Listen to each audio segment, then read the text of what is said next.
You're watching the KOAM Morning News on Fox 14. Right now at 7, seniors in Pittsburgh can access free health screenings and community resources at a special health fair with more than 15 vendors ready to help them out. Also, a word of fall fairy tales is coming to Wildcat Glades, hoping to get families excited about nature. Samantha Walker has that story coming up. And some of us dealing with some dense fog this morning, others not as dense with that fog. We'll take a look at that and tell you what happens once the fog burns off coming up. The 4 states' most watched news starts now. Well, good morning and welcome to the KOAM Morning News on Fox 14. It is just after 7 a.m. I'm Chris Warner and it is Thursday, September the 25th. We are getting ready to close out the month of September. And we are doing so in spooky fashion with some of that dense fog we've had across the area. We'll get to that in just a moment. But first, sometimes senior citizens can be an overlooked member of our communities. But as KOAM's Ty Parks shows us, the goal of a Health Resource Expo in Pittsburgh aims to help them get the information and resources that they need. Pittsburgh YMCA is hosting a senior health fair. The health fair is centered on seniors because seniors can be often forgotten about, and there's so many resources in the community that are at their fingertips that they're not even aware of. So having it and having them come in, see what they can get in their community, in their county, whether it's health care, financial help. Over 15 different vendors are at the health fair and all the resources are free. The local health department is also there doing blood pressure screenings. Some of the tables are for fitness, home health, and hospice. It's a normal part of life, and that we are there to help people at the end of life and just be an extra support for them. And hospice doesn't have to be scary. Everybody does die, and we're there to help them have the best quality of life at end of life. Every aspect of life that can impact the life of a senior can be found at this fair. I hope that when it comes time that they need the help in the home, or they can no longer be at home and they have to go somewhere, if they're struggling financially, they need help with their insurance, whether it's traditional Medicare, Advantage plans, any of those things, they know exactly who to call. In Pittsburgh, Ty Parks, KOAM News. While organizers say this is the first year of the health fair, they've already attracted enough interest to host the fair again. Of course, very important resources. And it's great for the senior community to be able to bring all those resources under one roof. Well, you're not trying to track down this person does this, or this group does that, or that group on the other end of town does this.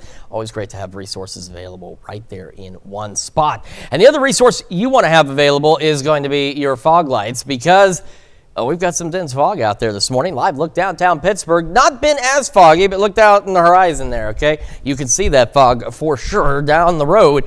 Our camera, 7th and Rangeline, it looks a lot better than it did when we started on KOAM at 5 o'clock this morning, but it looks like the fog's starting to thicken up just a bit. In fact, you can see from the MoDOT camera, 20th and Rangeline, if you were with us on the KOAM side of things, then you know how this looked even just 10 minutes ago. If you weren't, we actually were seeing some improvements.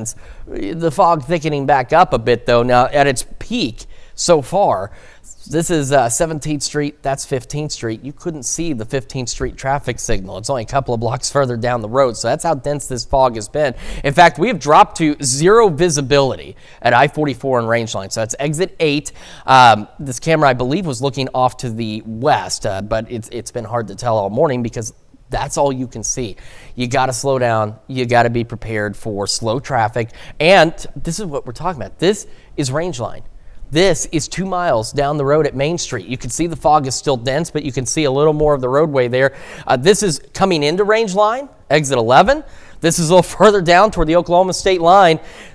The rapidly changing visibilities are a concern. Dense fog advisories through 10 o'clock this morning, and here's why. Now, even those not in dense fog advisories have seen some reduced visibilities. Parsons, Iola, reduced down there. Iola just over a mile. Parsons, 0.2 of a mile. Miami, 0 visibility. Grove, almost 0. Veneta down under 2. Carthage down to about a half mile. So that's why it's impacting a number of our major highways out here, too. So make sure you're giving yourself time to get where you're going this morning. Once the fog burns off, though, we have a textbook September day. We're looking at mostly clear to partly cloudy skies, a light north breeze out there, and dry conditions and seasonable temperatures. In fact, temperatures this morning pretty close to average. Some of us a little above, a little below here and there, but we're into the upper 50s with some low 60s down south. Bentonville is the warm spot right now, sitting at 64. And just a quick glance, looks like Parsons is the cool spot, sitting at 54 this morning. We'll go low 60s by 9 o'clock. Fog should burn off by 10 or so. Low 70s by noon in our highs today. Again, quite seasonable as we go into the upper 70s by this afternoon. Temperatures will continue to warm over the next several days. Break down those details for you in the full forecast in just a few more minutes. In this morning's top stories, Kansas Senator Roger Marshall blames Democrats for demanding additional spending as Washington faces a funding crisis. A government shutdown looms with the deadline set for next Wednesday, October the 1st, after the Senate failed to advance the House Republican bill. The measure would have kept agencies funded through November 21st, with both parties searching for compromise. President Trump said on Truth Social Tuesday that meeting with Democratic leaders, quote, would not be productive at this time. Kansas Senator Roger Marshall says Republicans are offering a reasonable compromise in the budget standoff.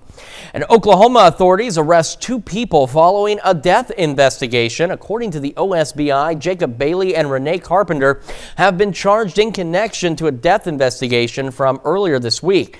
Monday morning, Veneta police officers responded to a property on South Foreman Street. They found an injured man who was taken to a local hospital where he was later pronounced dead. The investigation determined his injuries were consistent with homicide. Authorities have not released the victim's name. Both Carpenter and Bailey have been booked into the Craig County Jail. And a new partnership announced this week has the community excited for a twist to this year's Ghostly Glades event. Wildcat Glades is welcoming Drake and More, a beloved Joplin Halloween destination. Now together, they plan to create a magical evening focused on making learning fun. KOAM's Samantha Walker has the details. Right now, this may look like a regular trail here at Wildcat Glades, but in just a few weeks, it's going to be transformed into a magical world of fairy tales and dragons. This is our 8th annual Ghostly Glades event, and this year's theme is glowing trails and fairy tales. It's very kid-friendly, it's not spooky, it's mostly educational. They're going to learn in a really neat way, utilizing fairy tales.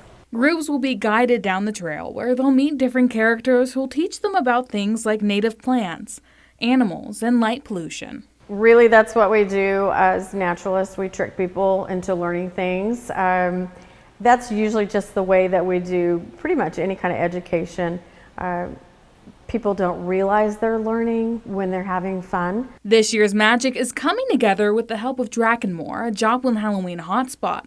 Organizers at More announced they're taking a break this year, citing financial challenges and traffic issues as part of the reason. It won't look like the typical More, but now small parts of the popular stop will be used at Ghostly Glades as elements of the fairy tale themed event. Really neat props, which really helps us out because it helps with the budget, extremely helps with the budget since this is a free event.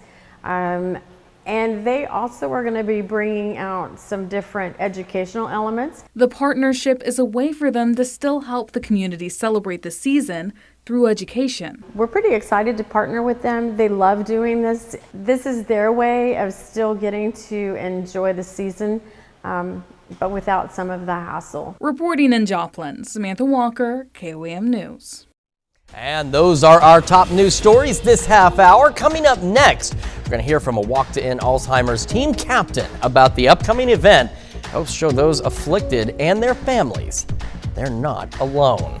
Plus, well, a little later, rather, big changes coming to Neosho's water services, but your rates staying the same. A major utility company buying the city's systems and committing millions in upgrades. You're watching the KOAM Morning News on Fox 14. We'll be back in just a moment, but first, here's a live look from Cunningham Park in Joplin. Time now, 7:09.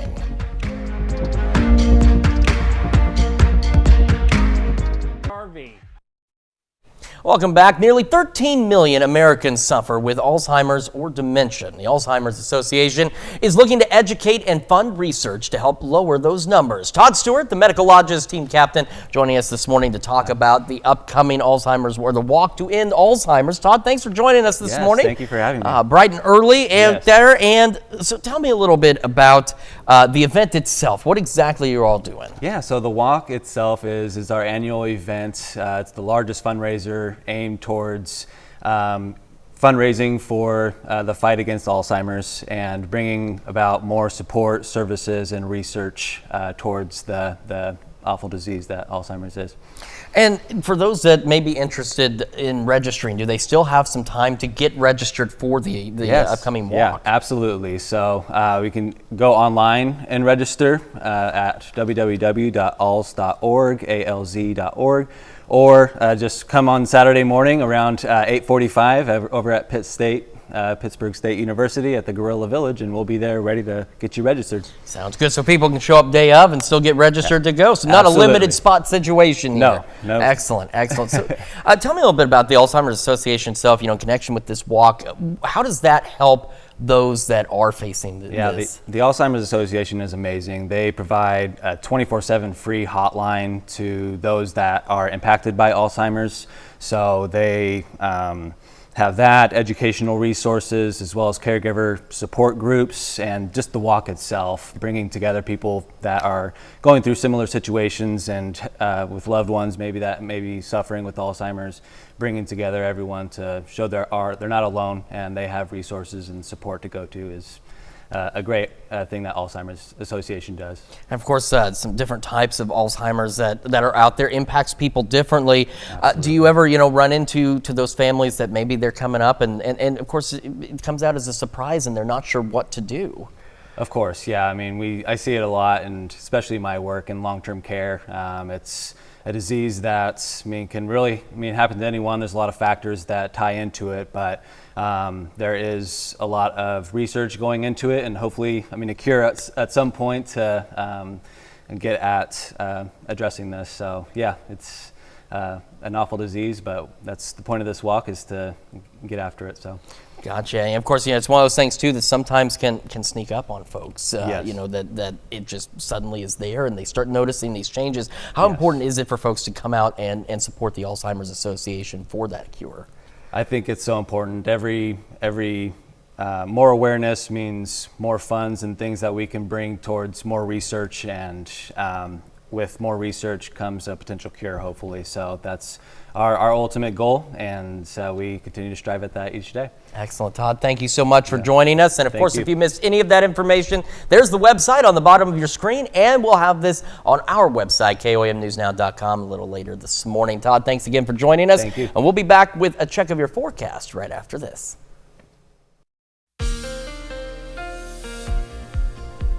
Welcome back to the KOAM Morning News, 7:17 now on this Thursday morning. Start with a live look of Alfred Hitchcock's The Birds. There's always so many birds about this time of the morning on this camera, but otherwise looking fantastic. Fog out in the distance here. We've had reduced visibilities into Pittsburgh, but at least from downtown Pittsburgh hasn't been that big of an issue. 7th and Range Line in Joplin looking better than it has, but you can still see that dense fog not too far down the road. In fact, MoDOT cameras around the metro area, we've got a stretch really from about exit 6 to exit 8 at least, where that fog thickens up very quickly. So that's why we also tell you to watch out for those rapidly changing visibilities. We've got almost zero visibility now at Main Street and at Range Line, but you can see just down the way, exit 11, and ahead of all that at exit 4, there's the fog, but it's not nearly as dense as it is in that stretch. So do be cautious out there this morning. MoDOT camera 20th and Range Line. Fog's picked back up just a bit out there,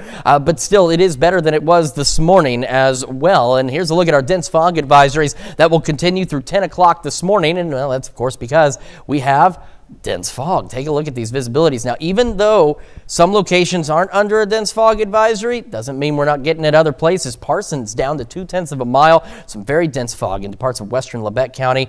We've got reduced visibilities. Iola, Fort Scott, Yates Center, Nevada, Stockton, of course, Carthage, Joplin, Miami at 0, Grove practically at 0 at this point. So we're talking big chunks of I-44, I-49, 60, 69. A lot of the major highways folks are going to use to get wherever you're going this morning. So hopefully you've still got time to leave early because you need to be prepared to go very slow. And if you can't leave early, don't speed through this stuff because those visibilities can change very quickly, and it is better to arrive a couple minutes late than not arrive at all. Now, once the fog burns off about 10 o'clock or so, today is a textbook September day. Mostly clear to partly cloudy skies. We are dry. We are seasonably warm. Got a light north breeze, not bad. And overnight tonight into our morning commute Friday, the fog expected to return, but after that, tomorrow, a lot like today, mostly clear to partly cloudy skies, dry, but a little warmer out there for us. As we get the morning started, about 60 to start. There's a 5 on there. It confused me for a moment. About 60 to start, though. We'll be near 70 by 11.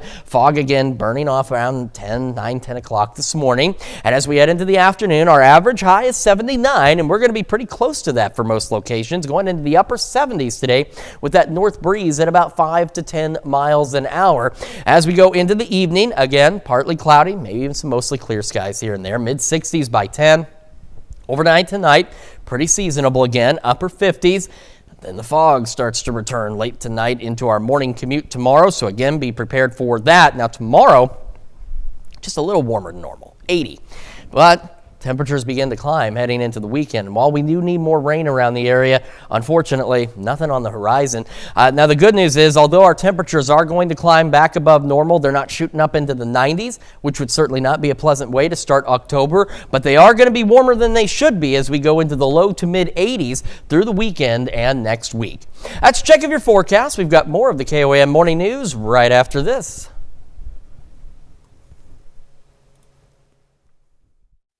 In September and only at High Winds. Welcome back. Brianda McConnell and Jennifer Gilley joining us this morning to talk about the Relay for Life of Labette County that's happening this Saturday up in Parsons. And so welcome to both of you first. Thank you so much for coming out in the fog out all the way out here to our station. So very glad to have you. So tell me a little bit about the Relay for Life. What exactly is that? So it's going to be in Forest Park in Parsons on Saturday from 4 to 10 p.m. We're going to have face painters, the Parsons High School Dust Kickers, the Labette County High School Dance Team, Parsons Color Guard, and Dance there to do some performances. We're going to have some Zumba. There's going to be some face painting. They're in the park. The Labette County High School National Honor Society does that for us. Okay. BB82 food truck. They have great, amazing hamburgers, great food.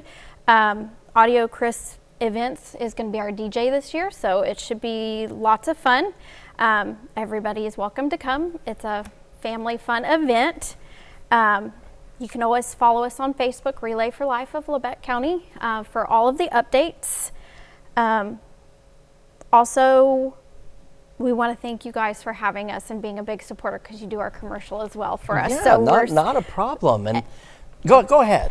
We have luminary bags. Oh, yes. They do in honor of or in memory of, so you can decorate those. We'll have those there at the event. So if you haven't purchased one now or beforehand, you can purchase one that night and we'll put it around the track.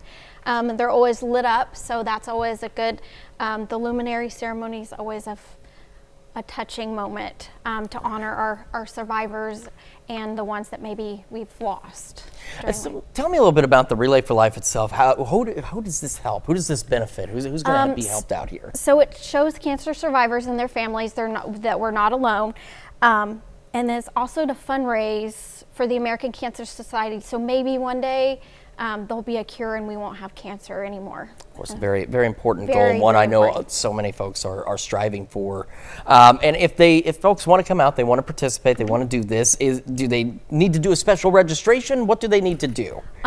If you find one of the ladies, which will be in this color the night of the event, so if you find somebody with this, we can certainly help you. No special registration needed, but we would love to have everybody. All right, perfect. And just one more time, when and where are we doing all of this? It's Saturday, so this coming Saturday from 4 to 10 p.m. at Forest Park in Parsons. All right, ladies, thank you so much for joining us this morning, and a great honor to have you here, and of course, a fantastic event. And if you missed any of that, do not worry. We're going to have it on our website at KOAMnewsnow.com a little later this morning. All the information you're going to need so that you can help, and again, maybe one day get to that point where we have a cure for cancer. Absolutely. Thank you so much for having us. Thank you, and we'll be back with more of the KOAM Morning News right after this. The 4 states' most watched news starts now. Welcome back to the KOAM Morning News on Fox 14. It is 7:29. I'm Chris Warner. Millions of dollars will soon flow into Neosho for the purchase of the city's water and wastewater systems. Missouri American Water announced it will buy both for $34.5 million. The agreement received unanimous approval from the Neosho City Council after its submission by the Missouri Public Service Commission. The Neosho system provides water and wastewater services to more than 5,000 customers. Now, per the agreement, Neosho customers will continue to pay their existing water and wastewater rates. The deal also includes a nearly $35 million investment in system improvements. The acquisition is expected to be complete in the second half of 2026, pending Service Commission approval. And if you're wondering just how much rain Joplin area has received lately, take a look at this video. Water surged below the low water bridge and at Joplin's Grand Falls. The rains from Berry and Newton counties brought Shoal Creek to a crest in the Joplin area yesterday. Experts gauged the water level in the creek was 3 feet higher than it was just the day before, and you can see the difference 3 feet makes. Well, the Southeast Kansas Symphony Orchestra carried on a tradition this week that's been going strong for more than a decade. Hundreds of 4th and 5th grade students from area schools packed into the Bicknell Family Center for the Arts for the annual children's concert. Each year, the event takes on a new theme. Last year, it was superheroes. This year, the focus is Hispanic music. Organizers hope the concert sparks a passion for music in the next generation, whether it inspires them to pick up an instrument, join a choir, or simply become lifelong lovers of the arts. And some of the 4 states, maybe not lifelong lovers of the fog, but that is certainly what we've been dealing with. Now, our camera downtown Pittsburgh looks pretty good so far, but you can see that there is fog off on the horizon. Same from our camera at 7th and Rangeline. Again, Joplin had some pretty dense fog. Not the only location with dense fog, of course, but in terms of where we've got available cameras, it was pretty dense this morning, but things have improved. MoDOT camera, 20th and Rangeline. Still a bit foggy, but again, things certainly improving. However, take a look at the MoDOT cameras along I-44, and this is a terrific example of when we talk about rapidly changing visibilities, okay? So really going in order, exit 4. Right, that's 43 south to Seneca. There's fog, but you can see a little bit better. But then you head just up the road by 2 miles to exit 6 at Main Street, and visibility drops suddenly. You go 2 more miles to exit 8 at Rangeline, and look at that. We've got practically zero visibility. But then you go about 3 more miles to exit 11, and you can see fog clears back out. Dense fog advisories for these dark gray counties continuing through 10 a.m. We've got reduced visibilities even outside of that. Iola at 0, Parsons under half a mile, Joplin, Miami, Carthage all under a mile as well, including Grove. So reduced visibilities across pretty much the entire region. So you do need to slow down. Low beams, not your high beams. Fog lights if you've got them. Future track after the fog burns off around 9:10 this morning. We're going to be mostly clear to partly cloudy today and a very textbook September day for us. Temperatures also quite seasonable for the most part. We've got upper 50s and some low 60s. Bentonville, the warm spot at 64. Parsons, still the cool spot at 54. We'll go low 60s by 9, low 70s by noon, and eventually our highs today average is 79, so pretty close to that, heading into the upper 70s by this afternoon. That's a quick check of your forecast. We'll break down how much warmer it's going to get into the weekend for you here in just a few more minutes. And anyone looking to obtain a commercial driver's license can look no further than Fort Scott Community College, the school offering a 6-week training program that combines classroom and hands-on instruction. Upon completion of the final exam, students can get their license, allowing them to drive large trucks. Now, according to estimates from the American Trucking Association, the nation continues to experience a shortage of truck drivers with a deficit of about 60,000 workers. Those in the industry say there's a slew of factors making it harder for them to compete and earn a living. And as Jeff Flock reports, it's leading to calls for reform. We hear a lot about the shortage of truckers, but talking to truckers themselves, they say the real problem is a shortage of qualified drivers. That's what the Secretary of Transportation, Sean Duffy, heard when he visited the Molly Pitcher rest stop along the New Jersey Turnpike. He was announcing 2 pilot programs easing some regulations on truckers on this Trucker Appreciation Week. But he was told by the truckers that forcing to compete with truckers that don't care about any regulations are the real problems. Let's keep the playing field level. Many of them, the truckers say, coming from outside the U.S., some that may be here illegally and may not even speak English. Requiring English proficiency has been a priority of the Trump administration since the case of Hajinder Singh. He is a trucker who got a license in California, and he caused a crash in Florida that killed 3 people. 3 states have been warned by Secretary Duffy, New Mexico, California, and Washington, that they must comply with English proficiency for truck drivers. New Mexico is showing signs that they're going to comply with us. Washington and California, not so much. But there's a lot of other strings that we can pull to make sure we get compliance. The truckers we talked to say that unfair competition is helping drive freight rates down and putting honest truckers out of business. Those that utilize them are only doing it because this is a group of people that they know they can get to work cheap. Exploit them. It's hard to think of anything we don't buy, eat, or sell that doesn't come to us by truck. Consequently, the health of that industry is pretty important.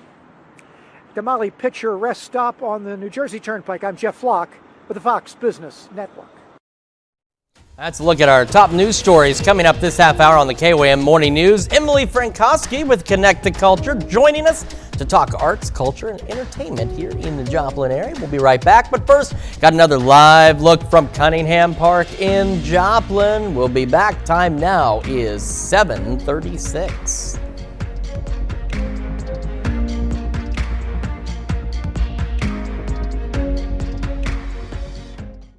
At Ashley.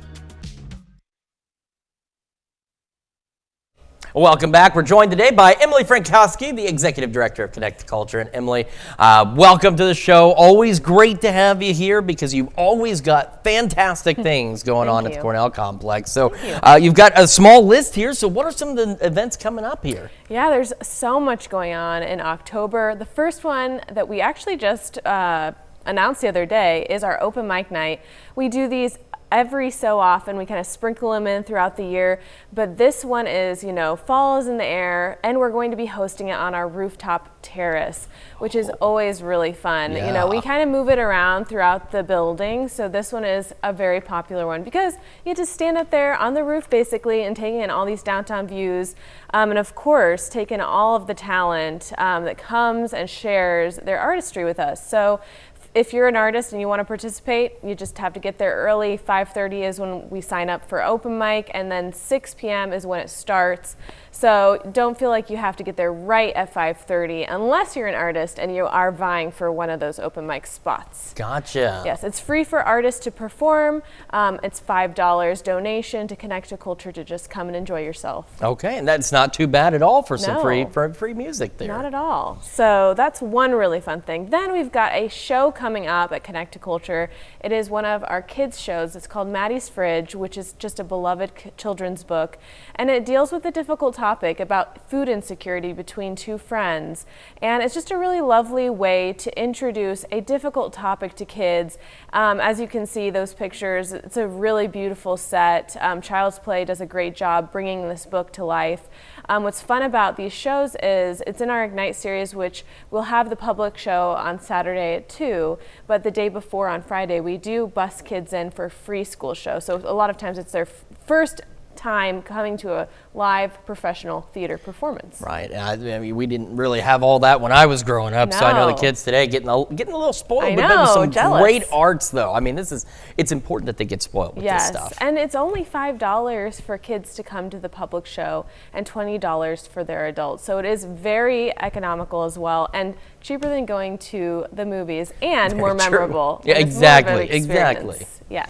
You've also got 12th Night coming up as Yes. well. This is one of the UK's premier, theater troupes that really brings Shakespeare's works to life. As you can see, it's going to be outside on the green, and it's just going to be a lot of fun. It is a traditional all-male cast, as Shakespeare would be performed under the stars, also as it would have performed back in the day. So it's going to be a lot of fun. They'll build that set piece on our stage out there on the Leggett and Platt Green, and it will just be a lot of fun. We've never had Shakespeare in the park kind of thing. So yeah, this will be really Yeah. cool. And keeping to the traditional way, again, from back then of how Exactly. these would have been viewed. Exactly. And then we've got Hollywood and Broadway in Four Hands with Stephanie Trick and Paolo Alderighi. And Stephanie is from St. Louis, Paolo's from Italy, and they're just wonderful jazz pianists, and they're going to play in four hands, which literally just means all four of their hands will be playing the piano. And you're going to hear really, songs that you know from Broadway and Hollywood. And it's just so much fun to be around them because they are married and they have just really fun banter. And so you see, it's kind of fun to watch that's them. incredible. Yeah. I mean, that would be amazing to see. Yeah, Stephanie is one of the top stride pianists in the country, and Paolo is one of the most renowned jazz pianists in Italy. So them together is just magical. It looks like it's going to be an incredible show. All of these look absolutely incredible. And of course, if folks want more information, tickets, anything like that, where do they need to go? They just go to connecttoculture.org or come on down to the Cornell Complex, pick up one of our pamphlets that has all the shows in it, and join us this Friday on the Green. We've got Cassie Joy with Country Pop, so lots going on all the time. Emily, thank you so much for joining us this morning. you. Of course, if you missed it, we've got their address and all that information also on our website later this morning, KOAMNewsNow.com. We'll be back with Check Your Forecast right after this.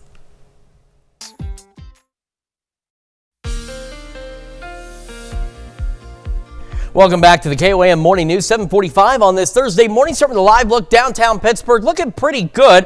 We've got a cobweb on our camera. Interesting. All right, so we've got that. But outside of that, we've had reduced visibilities around the Pittsburgh area, just not in the downtown area where our camera is. 7th and Range Line in Joplin, again, continuing to show improvements as this fog progressively begins to burn off. And significant improvements now. Take a look at the difference here. Zero visibility, I-44 and Range Line. This is looking back to the west. And so in between Range Line and Main Street, we've had some very dense fog, still very dense, almost zero visibility at Main Street. But at exit 11 and exit 4, still some fog, but starting again to improve. Same from Modoc Camera 20th and Range Line in Joplin. Dense fog advisories continue for the counties in dark gray through 10 o'clock this morning. Now visibility is still at 0, Miami and Iola, a half mile in Parsons, about a half mile in Grove, 1.5 in Veneta. So I-44, I-49, 69, 60, pretty much every major highway we have being impacted by this fog. And we have reduced visibilities just about everywhere as well. So even if you're not under a dense fog advisory, Iola, for example, Parsons, for example, doesn't mean we don't still have it. Of course, that includes a good chunk of Cherokee, Jasper, Newton, Ottawa, Craig, Delaware counties, some reduced visibility. So just, again, be cautious this morning. Now, once the fog burns off about 9, 10 o'clock, we are looking at mostly clear to partly cloudy skies throughout the day on our Thursday, and then that'll continue into Friday. Now, overnight tonight, though, the potential for dense fog will return. So as we start our Friday commute, just be aware that we could be dealing with some dense fog once again out there. But it will also, of course, burn off, and eventually Friday, much like today, mostly clear to partly cloudy skies. Even Saturday shaping up to be pretty darn good out there. All right, temperatures. We're going to go about 60 by 8 o'clock this morning, near 70 by 11 a.m. And into the afternoon, our average high this time of year has come down to about 79.